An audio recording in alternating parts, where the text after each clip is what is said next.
Our industry partners now are telling us the same thing they told us 20 years ago when I started. I want someone I can trust. I want someone that'll be there, that has good work ethics, and that's going to be loyal to our company. The AgEmerge podcast is brought to you by Ag Solutions Network. I'm your host, Monte Bottens. Join me as leaders in soil health, research, and ag tech share their perspectives and enable you to farm outside the box.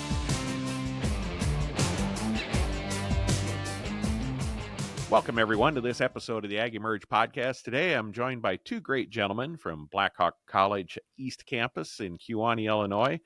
Welcome, Andrew Larson and Drew Cotton. How are you gentlemen doing today? Thanks for having us, Monty.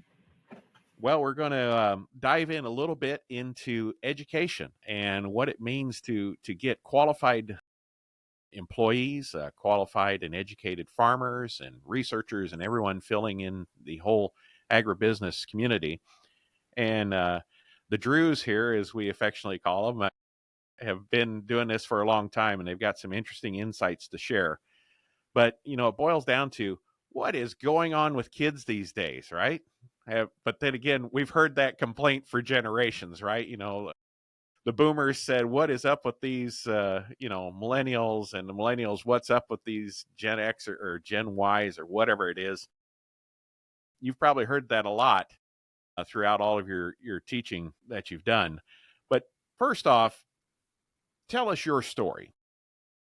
Andrew, we'll start with you. Tell us your story, your background, and how you got to where you are today at Blackhawk. Well, you want me to start at birth? I was born in Kewanee, if that matters, Monty. I think I was like 7 pounds, 2 ounces. A lot.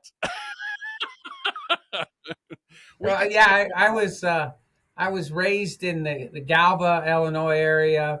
I grew up on a farm, family farm south of Galva.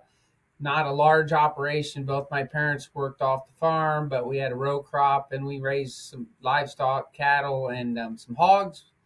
And graduated high school in 1986, and worked at a local elevator during high school and worked there for a year afterwards.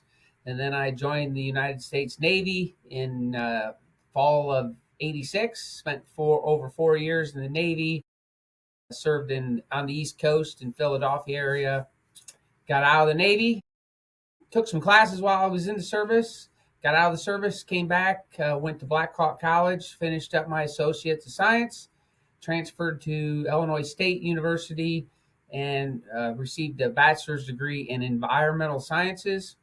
Then I went to work at a Knox County Health Department in the environmental area. Did that for a couple of years. Wanted to get back closer to ag, so I got accepted to the University of Illinois. Went down there, received my master's degree in agronomy. Did research in tile drainage, nitrate mitigation project on wetlands, and got out, graduated, went into the ag retail industry for a while, and then was hired here 27 years ago, about now. So that's and I've been here ever since, teaching agronomy, mainly crops classes, soils classes. I've coached our soils team for several years, so since I've been here. So that's kind of my story. So you're just getting started then at 27 years? Well, I'm just trying to decide what I want to do when I grow up. I'm still working on that, Monty, but yeah. You do act like a kid from time to time. I agree with that. But yeah. So that's great to see, you know, really local as you can be, and continuing to teach others. The environmental sciences portion, that gives an interesting perspective then for the students, and especially with the tile water project you did for your master's. And I apologize if I've ever offended you. I've never referred to you as Master Larson. Maybe I should start doing that. No, I don't think that would help you at all, Monty. Well, I need a lot of help, that's for sure. Drew, tell us your story, your background, and what brought you to Blackhawk East. And I would just talk about your first comment about kids these days. I think I try to share this with any group that we're around, but we get to work with some great young people. And I think that the future is bright. And And I know it's not just an ag. I know they're all over, but I think that that's one of the best parts of this job is all the young people that we get to work with. And then you get to see them go out and be successful and cross paths with them. And I was thinking about that the other day, how many students that we've had go through, and then all of a sudden I'm a customer of theirs, or I need them to help me. And that's a great feeling to be able to pick up the phone and say, and you share that, but they're not students anymore. They're out being leaders and productive. I grew up and was born and raised in St. Joe, Missouri. And the reason that my family was there was my dad worked for the American Angus Association and did the Angus Journal. And he has retired from that, but my family has always been in the purebred livestock business and worked for the breed associations and managing sales, et cetera. So I always say the Angus cow has been great to my family and a lot of families. But then I went to Kansas State and I finished with a degree in agricultural economics, and I wasn't sure what I wanted to do. But as with a lot of people, you have mentors in your life, and I had somebody that said, "Hey, you could." I had done judging teams, horse, livestock, and hey, you could continue your degree and coach a horse judging team. You'd be good at that. You can do that. And I said, okay, thanks. It was an idea, right? Something to do. And so I ended up working at University of Florida and got a master's there in the animal science side. So agriculture economics to animal science, and actually did some environmental stuff there as well. Worked with the water conservation unit in Florida on horse stall waste and where it goes and what it does and what is in it. And Florida has lots of horses and lots of water, and so those things were working together. But 17 years ago, I needed a job, and I was done with my degree program, and I knew again somebody at Blackhawk, and they said the same thing. Hey, why don't you give this a try? And so, 17 years, I started in the full-time equine program, and then have now graduated to doing more ag and some of the equine. And all of us teach mostly in our 2-year applied associate's degree program. We do teach a couple of classes that are called transfer classes. They articulate to all of the universities here and in many states, but most of our work is with our 2-year career programs. And that my wife and I live just north of Kewanee and Mineral.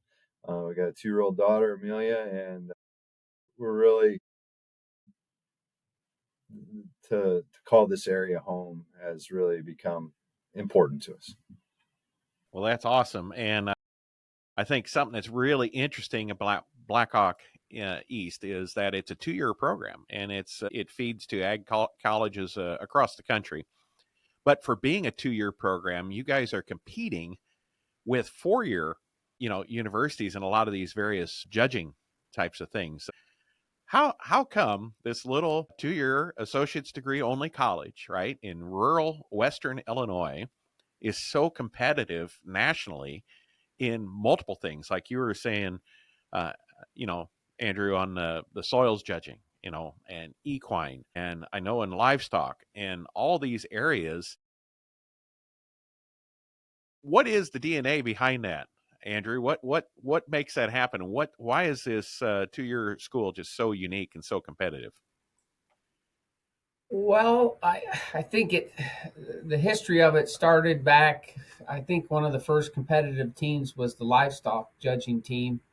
It started, I want to say, early '70s. I'm not for sure on that, but with Dan Hogue, and then John Wolf started the horse judging program in the probably mid '70s. So it's been going on. It's kind of, as you said, it's in our DNA, blood, you could say. We've added some things over the years. I think the soils team was active prior to me, but then I started. I guess one of our first contests in Crookston, Minnesota. A friend of mine from Mineral, Illinois, Scott Weechbrook, came and helped me out with that. and we had a crops team, and we do a lot of other competitive teams too. When we travel as a group, like to our national contest, we'll take, what is it, Drew? Probably 10 to 15 teams or in different areas. I don't know I don't know why it's gotten to what it is. I guess I was guided by Mr. Hogue to be competitive, get a team that's competitive. If you're going to travel, do it well. So I think that drives it. Plus, we also kind of uh, look. I think our students have that, a little bit of that when they come here, because most of them choose. I think a lot of them choose us because they like extra activities that they had in school, in high school. They like FFA, they like 4-H, they like showing, they like doing stuff, and a lot of those CDEs that they do now at the high school level are team based. Career development, but they're competitive. So those are the types of students we kind of get here, because they know we're uh, that's what we do. Part of what we do, I guess, outside the classroom, but it's also part of our classes. So I think that's maybe a little bit of it. The competitiveness just kind of comes from the students, and maybe some history with the faculty that are here. So, for example, like our vet tech program, they've been taking a team to our national contest, doing really well. They've won it, I think, every year they go. So I think it just kind of, it's an easy mix or an easy transition from the classes that we teach. It builds right into those contests. I think it was out of necessity then and now too, Monty, because if you said rural Kewanee, Galva, well, if you look at our population center, if we just wait for people to walk in off the street, probably we don't have enough to justify a college. So we need to go out and draw people in. And I think that was the genesis of it at the beginning is, hey, we offer a great education, but you can also do these other things. And I think that was probably the genesis. And we still rely on that heavily today as our recruiting tool. Yeah, we even started, Monty, a trap club. In the last 3 years, we've been shooting a trap club team that shoots at in Kewanee by Baker Park there, and it's all the scores are online. But we've gotten, boy, up to 10, 15 students that are doing that too. Just an activity for them. They like it.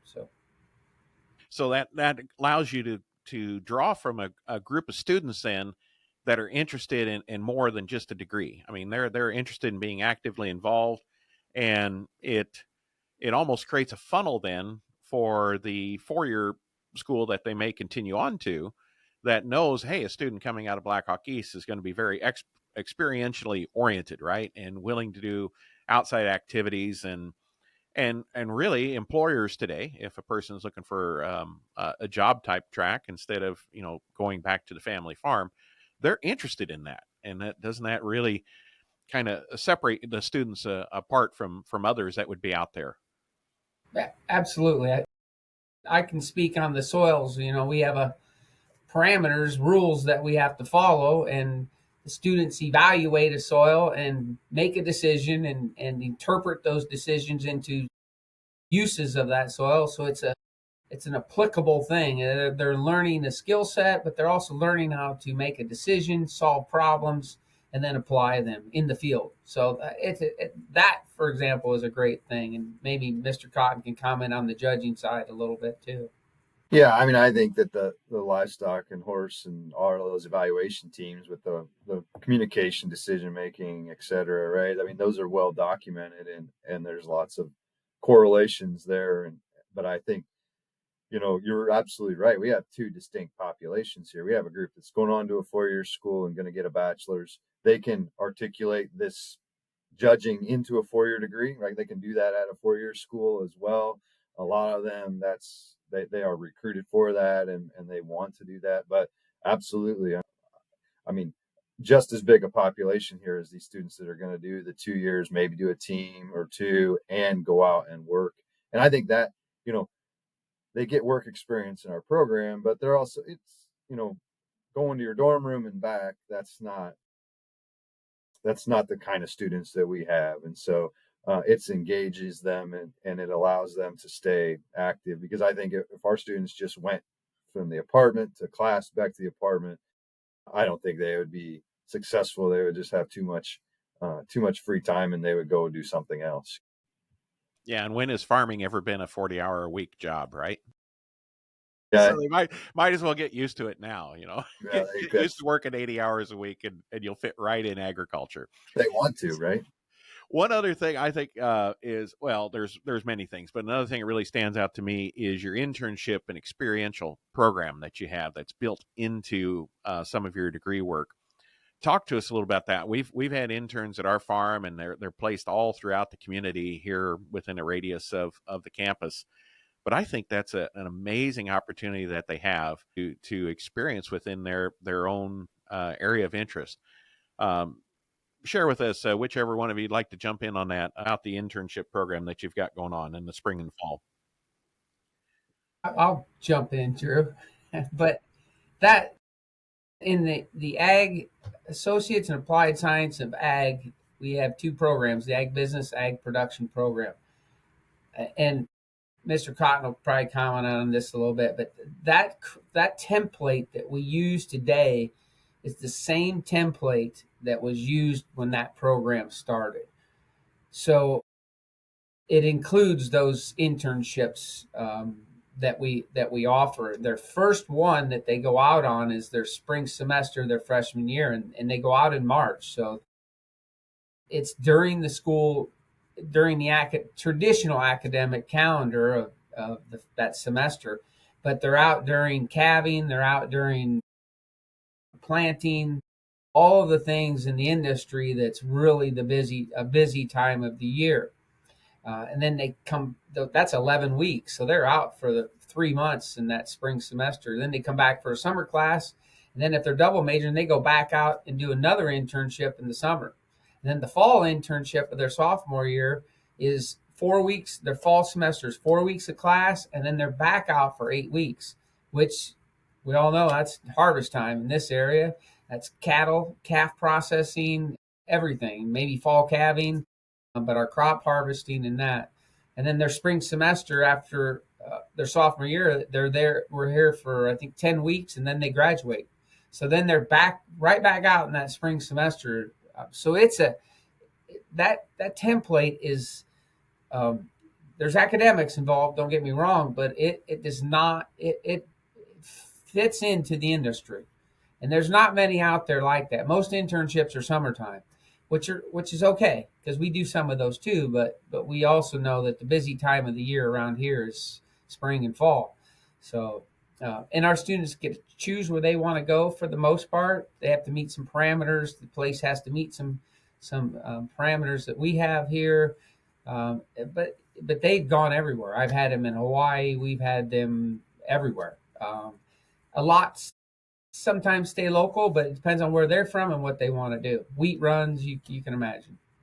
That's the other important thing, though, that we have the predecessors decided was there's not any class during internship. They are focused completely on working. They don't have to go to a morning class and then, so they can be completely immersed in the operation, travel, whatever is needed. And that's a very critical thing also. And we are very proud of the fact that we are able to support and help out our local job industry. And that's very important. And that's the role of our community college as well.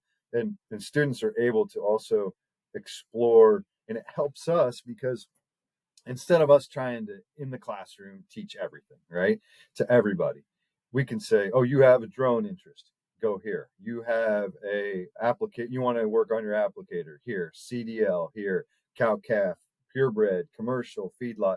And we can target a student's needs in a very detailed way where, we can't do it all here on campus. Can't have a feedlot and a farrow finish and so we really think that's a great part of that program as well.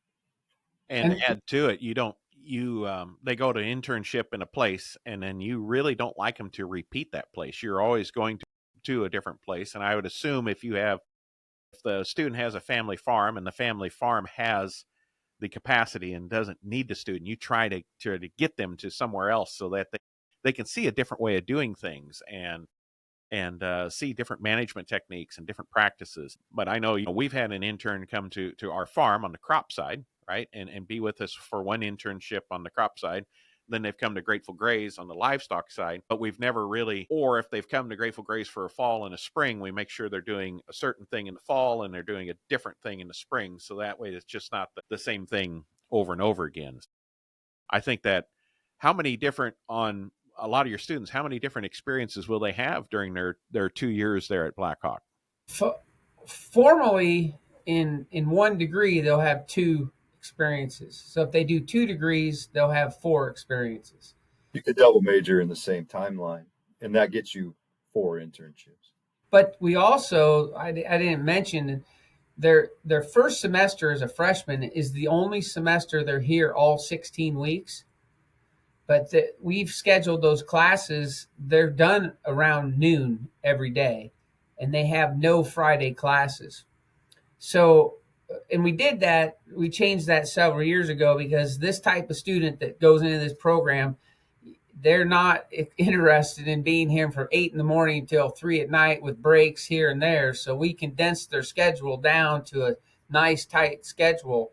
So with that, we work with students that come from out of the area, possibly, or even in the area, and we start them that fall with maybe not such a traditional internship, but we will partner them with industry partners in the area that need some help and want to start to expose them to the industry. So it could be up to, you could say 5, but that really works nice because we say we get a kid from Indiana and the Bottens farm needs a little help in the fall in the afternoons, and they go out there and start. So it's good.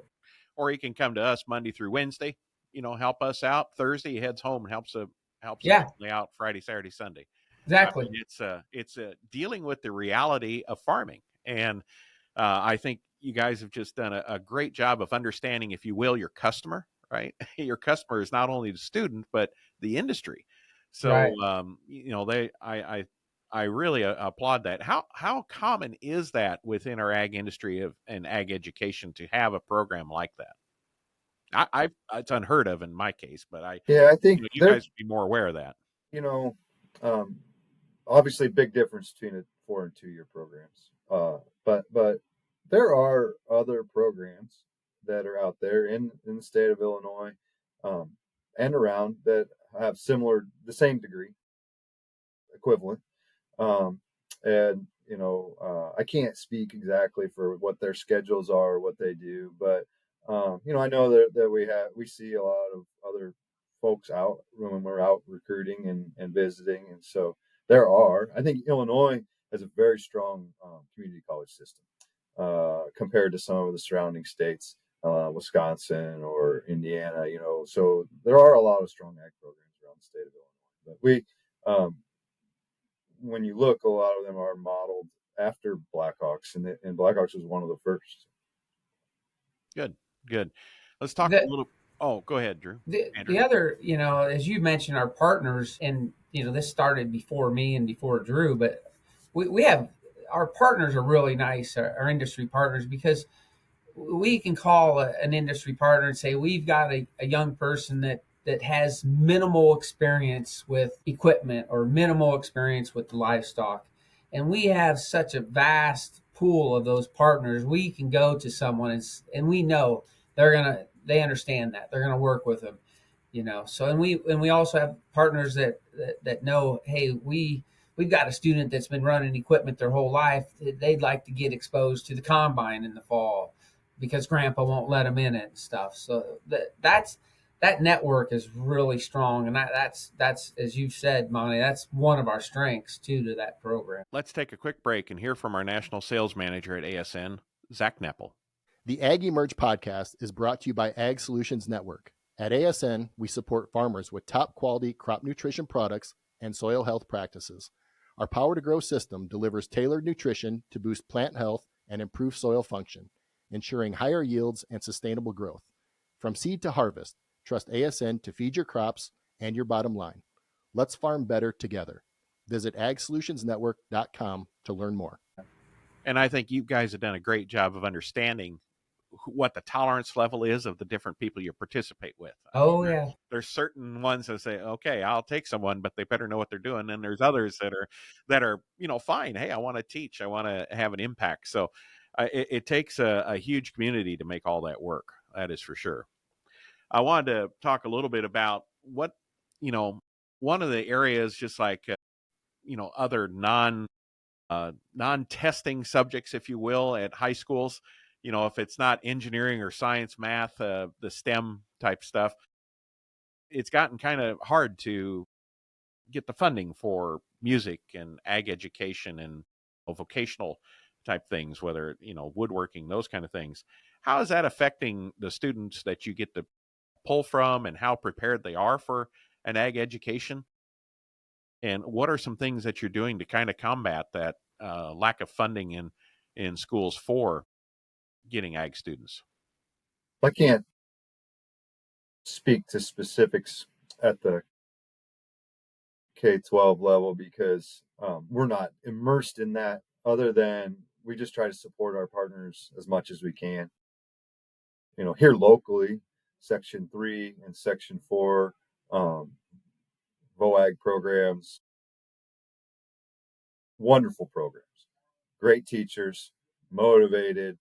I always amazed at how much they do, and they're up and down the roads and with that's those students. Section 3 and Section 4 of FFA, correct? FFA, yeah, they're here. It is amazing locally this how involved, how many of those teachers are here locally. It's kind of a hotbed. It's amazing. Yeah, I haven't been out and around, but I know I'm very proud of all the work that they do, and that directly benefits us, right? Students get given a passion about ag at that level and a good positive experience. They're going to explore it as they get to choose their degree path. But I know that the state of Illinois and the legislature and the education advocacy portion has done a great job of promoting ag at the high school level, supporting teachers with a 3 Circles grant so they get extra pay because of the extra work that they do in the summers and outside of the classroom. That helps support local school districts. I know that they're expanding ag education into the middle school, and I know that they are also paying memberships for FFA for all students involved in ag. And then there could be lots more, but I know that is all through the state of Illinois and the ag advocacy group. So we're directly benefiting that, and actually we've seen a lot of those programs they're taking and adding back CTE teachers. So I don't know.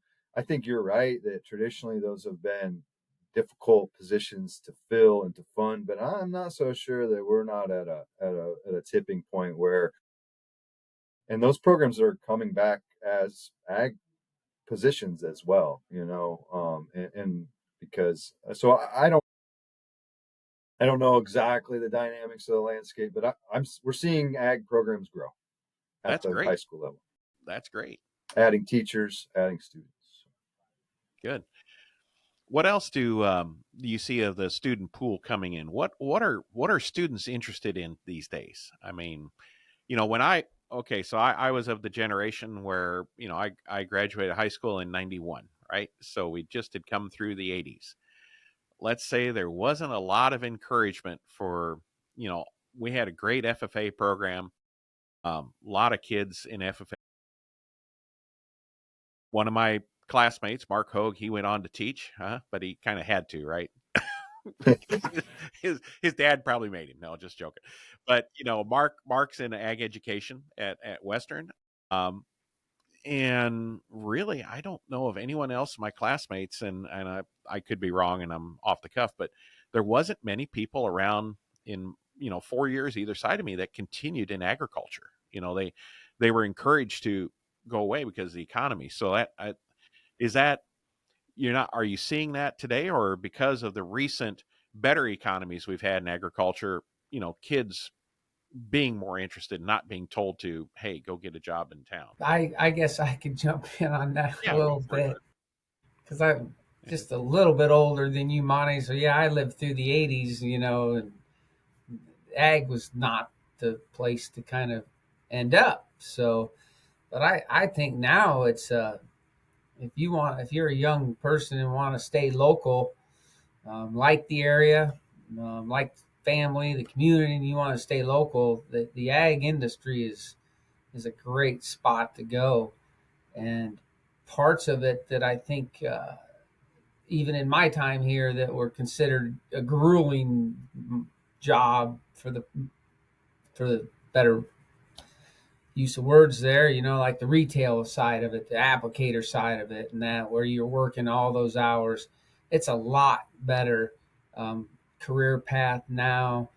The hours are a lot better. The exposure to chemicals and uh, is better. The equipment is better to operate. And I think the industry has figured out we need to make some adjustments here. We can't be working people 80, 90 hours a week and, till all hours of the night. So I think the students coming out of high school, they look at opportunities in this area where we've lost, some manufacturing that maybe they would have went into and maybe wouldn't have liked. So the ag side is it's outdoors, it's hands on, and it's good. And now we're seeing farmers, in this area that are hiring again. Like we don't even really call them hired hands anymore. They're technicians out there on the farm, from mechanics to operators to livestock people. It's pretty good, and the industry's paying better. I think it's a better lifestyle, and there's opportunities for kids to work their way into a farming operation a little bit too. So, and I've seen that where farmers will take them in, and 5 years later they're farming their own 80, and next thing you know, they might be 40% partner in the business. So, and the kids that, again, that we've already talked about, the students that we get, that if they're motivated, there's jobs out there. We've had ethanol plants in Galva, the one up in Anawan. So I mean, we're really in a great industry area for ag for the most part. You know, I don't have, we do program review and I get the data of the demographics and who's coming and numbers wise, but I can say this: our freshman and sophomore class is the largest we've had. So the ag, it's popular. And two, we see a lot. Yeah, I do think the growth in that, a lot of that money is students that maybe weren't staying in ag or didn't consider it as a career. They're getting exposed to it in FFA, having a great experience in the classroom, and maybe a good work experience also. And then they're coming in. So I don't know the exact numbers, but even in the 15 years since I've been teaching heavy in the ag, female, a lot larger group. And also people that are coming from more of an urban type setting. I know that, you're talking about you're passionate about the regenerative concept, and that idea there is also something that we see students that are coming in that wouldn't have traditionally thought about a career in ag, more of an urban type setting. So we're seeing that as well, even here in Galva. So I think that, yeah, it's and it the, you talked about knowing the customer. Luckily, we're in a game where we have a good product to sell, and then the outcome is good too, right? It wouldn't be any fun if you were trying to say, there's 45 of you graduating and there's going to be 10 jobs. Well, that's not the case. So we'll graduate 45, and if they want to go to work, They they're going got to a have job. And the other thing I think is, as the skill sets change, we're experiencing a major shift, or about to, with the introduction of artificial intelligence. A lot of the desk jobs, these type of things are going to be easily replaced with AI, but a little tough to replace, all of the physical nature of a lot of farm jobs. So, I mean, it should be again a long-term opportunity for students. in that regard. Speaking of And AI, how's that come up in your conversations, and how you see that coming into decision making on farms? Or are we a little bit early, or what are you guys thinking in that regards? Well, I remember we hosted NACTA. What year was that? We hosted it last, Drew? 15? 15. And there was a VP from Deere that spoke, and his one of his comments I remember was that John Deere will transition from a machinery manufacturing company to a technology company, a company that places their technology into the products that they make, manufacture, and produce. And I rode with a student last fall in the grain cart where the combine is controlling the grain cart. Now I don't know if we'll ever go to someone out of the grain cart, but the industry definitely is shifting that way. Do we really? We've kind of chased that technology thing here from GPS, and it's so hard for us to kind of keep ahead of the game here because equipment's changing so constant for us to expose them to that maybe in the classroom. But that's where our internships come into play, where we kind of keep up with the game there because they're getting exposed to it out there.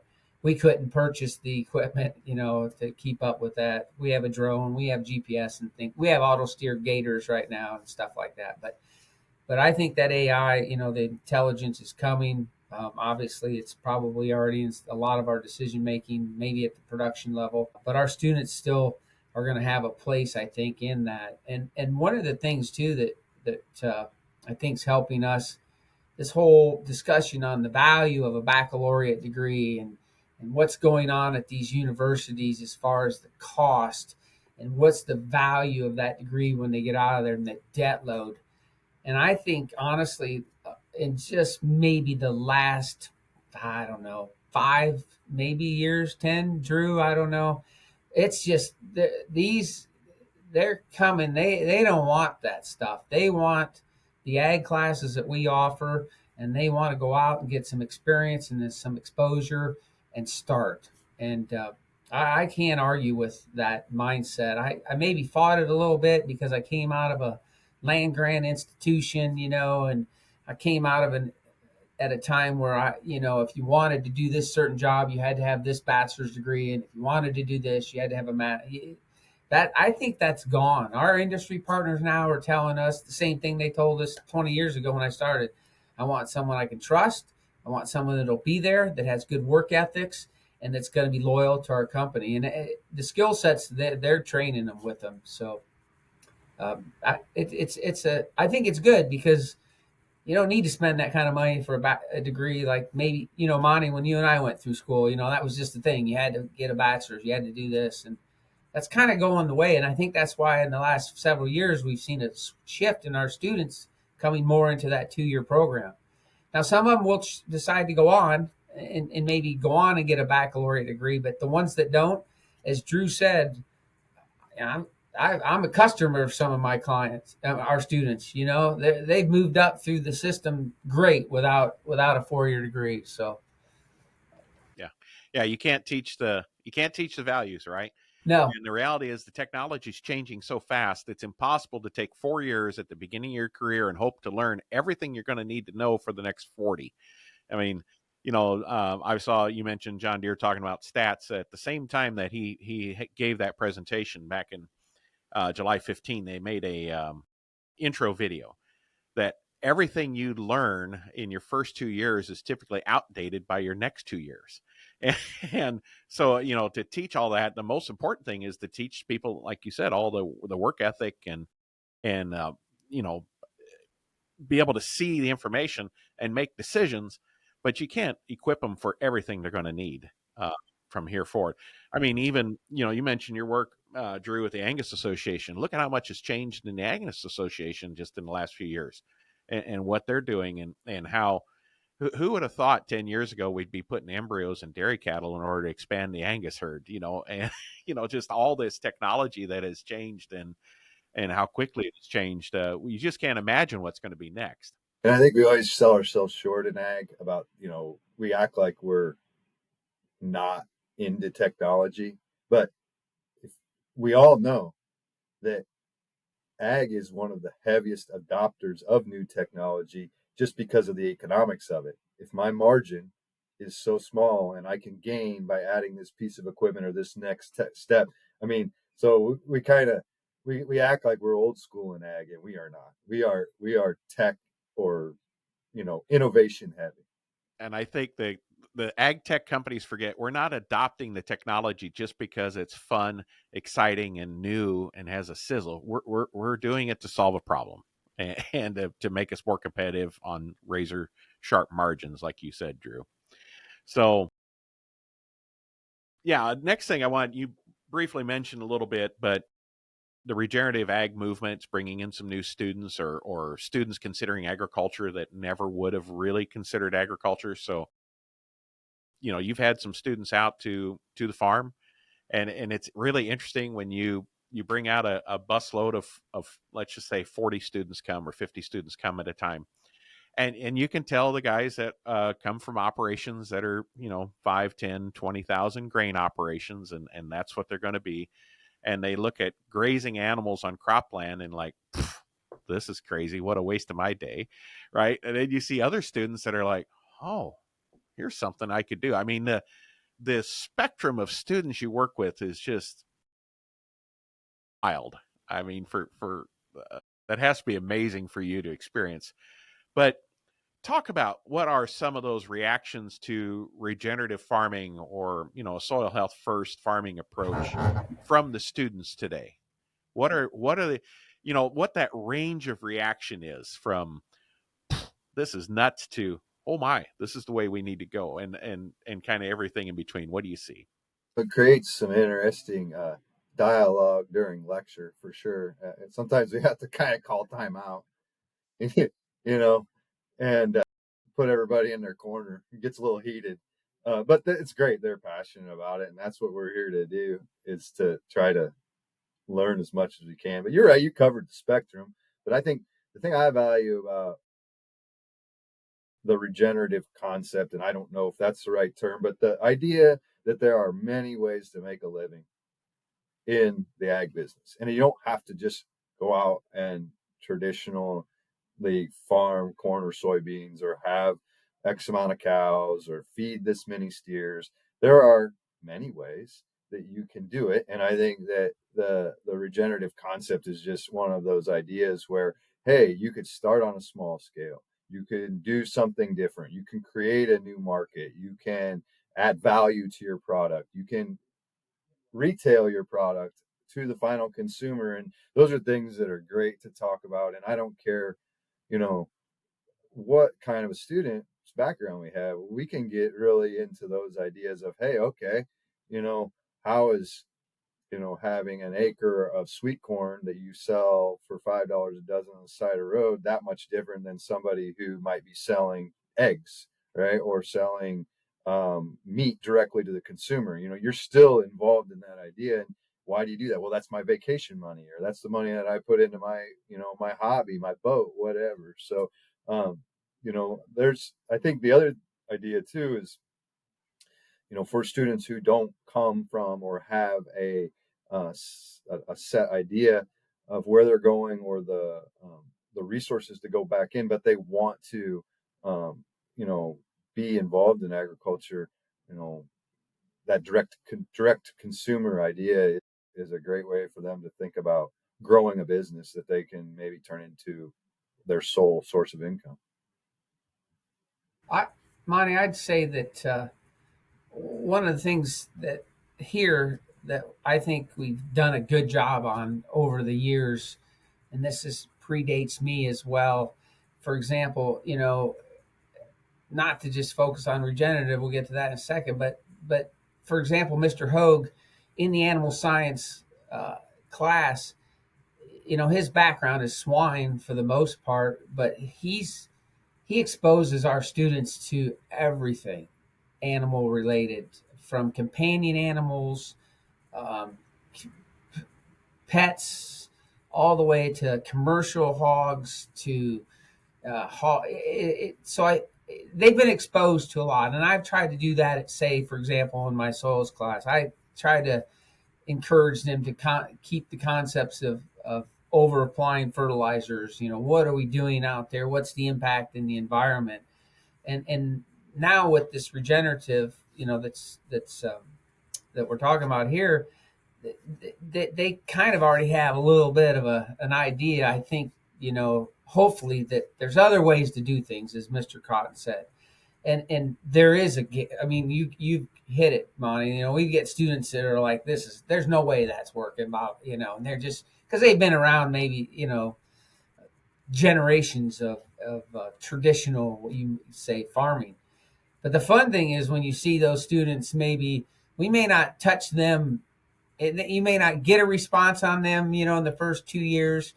But a few years down the road, when you see them out somewhere and they're trying something a little different, and it may be hard for their family to adjust to that, or I've heard of some of them pulling some marginal farm ground out of row crop and putting it back into something that might incorporate in livestock, or some other cropping system, or just something different than monocrop. And it's hard for them to admit. I'm like, oh, that's a neat, you throw regenerative. Oh, no, we're not doing that. We're just, we weren't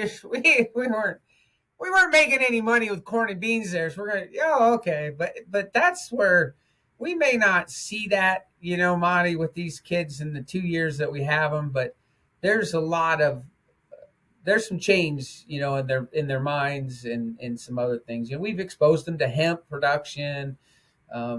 So it is fun to see how, like as Mr. Cotton said, we get them back in the classroom after a trip somewhere. They're like, oh man, they can be everywhere, but they all kind of come back to the center a little bit and like, yeah, okay. And that mindset with the faculty here is really good.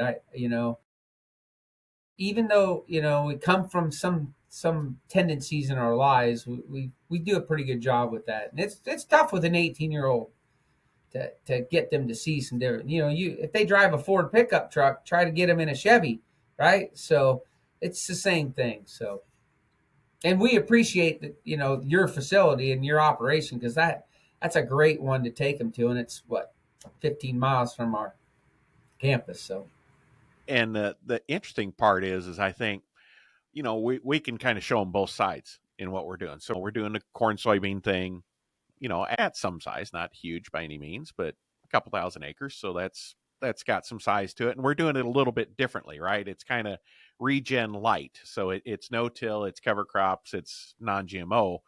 But at the end of the day, it's still corn soybean, right? So it's high asset intensity, low margin per acre. Got to have working capital to make that model work, right? And then we go over to the pasture-based system, where that's labor intense but not working capital intense.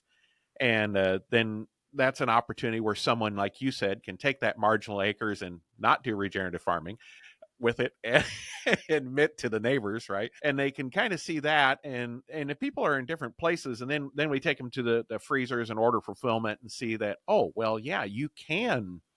I just think it's so important for students to see, right? To use all the senses instead of sit in death by PowerPoint lectures, right?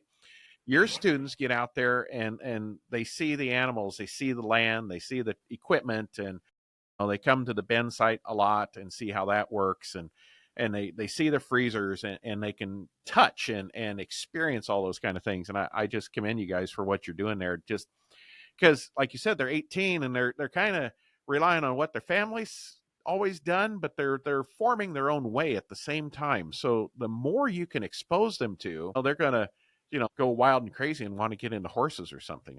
Who'd want to do that? Okay, sorry, Drew. No problem. I'm just saying that they're going to find their fit, right? And that's what you're there to facilitate them to find that right fit. You get to see lots of examples, and I'd love for you guys to think of some examples here while I share one of just what impact you've made with students. But we have various interns come through, and it's like, okay, well, they were great and they served their time, and they saw this, but they realized, it's just important to know that's not for me, right? Which is just as important as knowing what is for you. And some interns come through and you're like, boy, gee, I wish I could keep them. They're awesome, but they got to go back to their family. And you've got a local person there, very local to the college. And she was an intern, and her brother now want to explore doing grazing. And they were thinking about doing sheep grazing for solar projects that are popping up in the area. Called up and said, hey, can I come and pick your brain about something? So she, came out and visited with me and Matthew, our livestock manager, and talked a little bit about that. And I also was able to share a previous podcast we had here not too long ago about goat grazing. And there's a real shortage of goats to do goat grazing. So they need farmers to raise a goat herd. And this is the craziest thing you'll ever hear. There are people who want to rent a goat from a farmer, take it out and graze people's yards and landscape for the summer and bring it back to you. And they will pay you like 10 cents a head a day to take the goat, feed it, take care of it, keep it alive, and then bring it back to you. And then in the winter, you hay feed it, kid it, and then make more goats to send out again the next spring. So, farmers have the ability to get paid to have their animals fed. So, and shared that opportunity with her, and they're exploring it, using old cattle barns and such to raise up a goat flock. So, I mean, here, that's something where, the family, whenever you bring in the next generation, right, you got to bring in more land base to support the livelihood of the next generation. And you just can't instantly increase, 1,000 or 2,000 acres in a row crop operation to support that livelihood. So here she is, because of your guys' influence and being on our farm, looking at something different that she can supplement to find a place in that operation. So I think that's an awesome example of what you guys do. What are some of the things that you're most proud of different students that have come through, or some examples like that? Drew, I'm going to pick on you first. The grazing the solar acres is interesting. That's one of in my nutrition class we talk about that. How much wasted calories do we have mowing as much as we do, right? The ruminant could certainly convert that to something we could use. Yeah, we want to make sure it's sheep, though, not goats, because goats would eat the solar panels themselves. So I'm not. Back to our discussion earlier. We're very much down the middle. Sheep or goats are fine. We have to do in lecture. We can't be picking sides. I guess I'm gonna kind of cop out a little bit because I'm afraid to use too much specifics because I might miss somebody or leave somebody out. But I do think that the thing that I'm most proud about this program is the product that we deliver. We have students that have high expectations when they come of what they're going to do. And I think to hear them walk out satisfied with the product, that means a lot to me, because, if you're going to sell something, you want to make sure it works. But I am also very proud of the fact that to see students have success academically that don't like school makes me very proud as well, because we have students that when we go into the high school classroom, they say, I'm done. This is not for me. And then through whatever guidance they get, they end up in our classroom. And to see those kind of students graduate, walk across the stage, and to see the pride that they have, because they still might not admit that they like school at the end of their 18 months, 2 years here. I don't expect that from them, but you can see that they realize that they accomplished something that they didn't think that they wanted to do or could do, maybe, and then to see them go out and have success. And then just going and visiting a student on an intern who maybe in the classroom didn't put forth that much effort, and then having an employer like you say, this is the best worker we've had.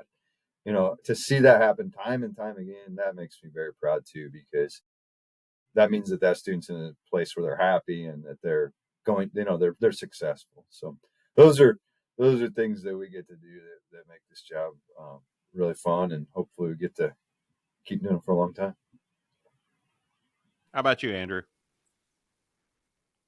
Well, there's a lot. I'm going to go with Mr. Cotton in this. I'm probably not going to pick any specifics, but I was just thinking about. I'm glad he went first because I think one thing that I'm proud about this program is that traditionally you would think of our ag business production program as, like you maybe mentioned, Monty, someone that comes from a 3,000 acre farm, that's row cropping, that's doing just, um, some past histories with their family, just following that path, and that's probably the case with some of our students and our clients. But as you mentioned, in that we're asking about the regenerative ag and just the new stuff. I don't know if I'd call it new, but the other stuff that's going on. I'm proud that we have gotten to the point that we are integrating in students from a vast background and interests and experiences in ag, and that they can come into this climate here now at Black Hawk College and sit down as an 18-year-old with all the peer pressure that these kids bring, and have experienced in their lives, and can sit down in a class with us with now 40, 50 students, and are comfortable to say things like, why do you guys do that? And I'll use the student's name. She just graduated. Her name was Evie, and she's out of the Quad City area. No background. The first couple weeks, you could tell the other students were just cringing when she would bring up and question things that we're doing in ag.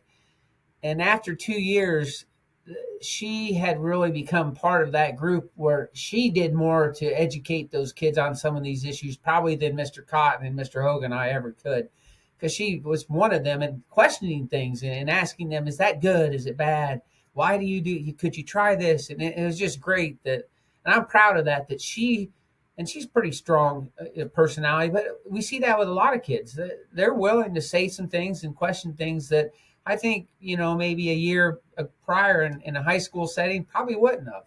And I think that's important, that climate that we've created here, and some of the things that you and I, Monty, from growing up in this area might think are traditional about this program are not that way as much anymore. And it's great to see that. And the success, and I think that brings the success of all of those students up in that group, because they worked together for those 2 years.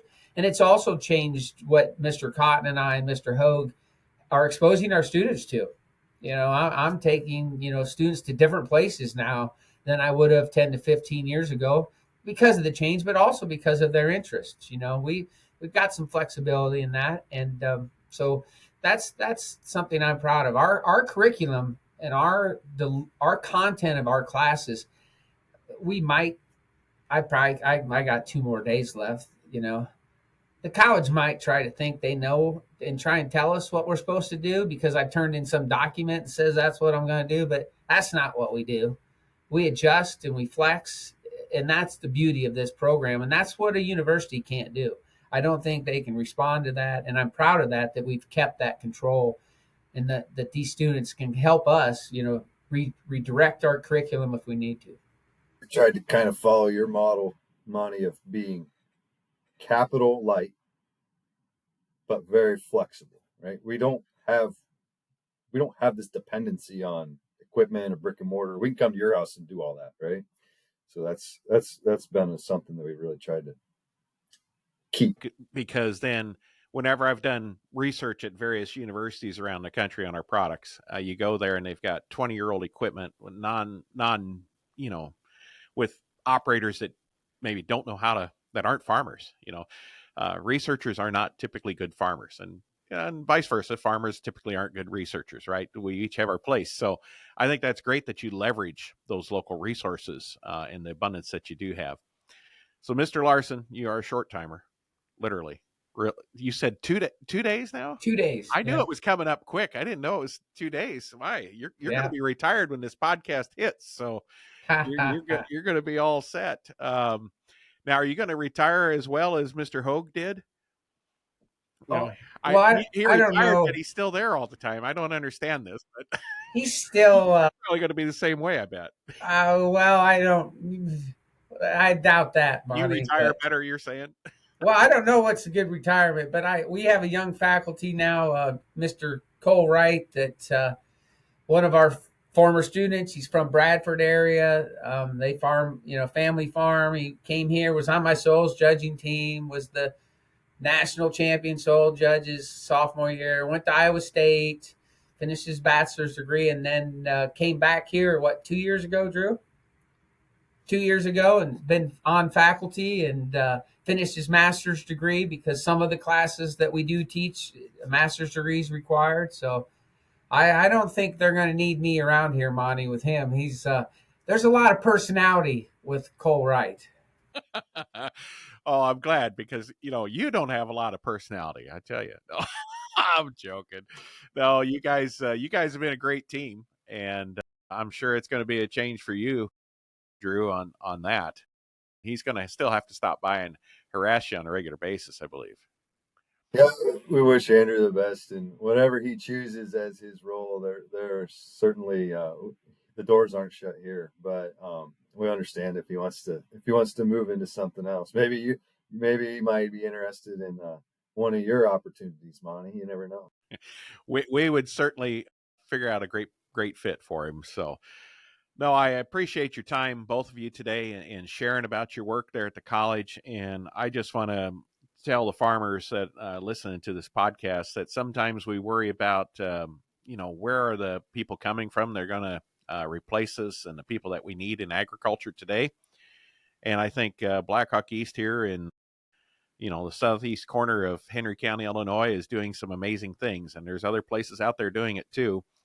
But the students are there, the variety is there, the opportunity to keep farming and the legacy of farming going is certainly there and active. And it's something to be concerned about. But when we've got two great professors here like Mr. Larson, Mr. Cotton, and doing great things with students, exposing them to multiple things, I think it's a great opportunity. If you haven't checked out Blackhawk East before, definitely do it. You want to go and visit, meet with these folks, talk to the students that have been there. That's the way to really know what's going on. And they are a small college, but a very mighty college. Like you said, National Soils winner there, and your upcoming, the new staff person there. And again, livestock judging known worldwide, and the whole equine program. It's an amazing place. So I want to thank you both for sharing a little bit today about what you have going on there and all the great things that your students are accomplishing. Well, it's been our pleasure, but also thank you and your family and your team always for anytime we need anything. You've been great for the program, and hopefully continue that relationship. And right, Monty, you always have a lot of great ideas. So, who knows what the future holds. Well, Andrew would say I'm full of something, but I don't know if he would say I'm full of great ideas. Now thank you too, Monty, and thank your family. It's been a great support of our program over the years, and offering our students that opportunity. It's great. Well, thanks again, and we'll be in touch. And I'm sure we got work ahead for you. I'm going to have to August 1. We're going to have to talk a little bit here, Mr. Larson. So you I don't can know see how you it can is see my pretty bookcase. wow. You can see my bookcase, and you can see Mr. Cotton. So I'm close. Short timer. All right. Well, thank you so much, and we'll be in touch. Thanks, Monty. Thanks for having us.